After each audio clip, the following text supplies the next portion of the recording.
Guys, পটলের recipe করব, তাই আমি প্রথমে কতগুলো পটল নিয়ে টুকুর টুকুর করে পটলের শরীর থেকে কাপড় খুলে ফেলতেছি প্রথমেই। তারপরে আসল রেসিপির দিকে চলে যাব।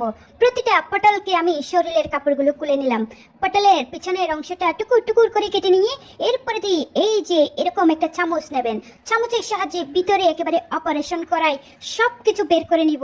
শালার পটল আমাকে না বলেই প্রেগনেন্ট হয়ে গেছে, কি করব?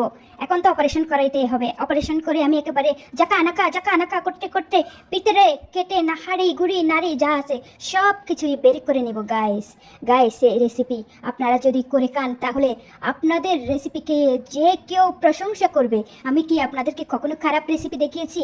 সব সময় তো আপনাদেরকে এমন রেসিপি দেখাই যে রেসিপিকে আপনার প্রশংসা সব সময় মানুষই করবে, বলবে কিভাবে করেছেন আমাকে একটু বলেন। গাইস ওনারা তুমি কি এই পটলের রেসিপি লাগিব না? লাগলে কিন্তু আর তুমি ফুসাল লইতে নাই, ওনারার লয় পটলের এত সুন্দর রেসিপি শেয়ার করছম। ওনারা কিন্তু হাইয়ারে প্রশংসাই করিবেন গরম মাঝে ওই দিন হন মাছ মাংস রাঁধন করতে নয়।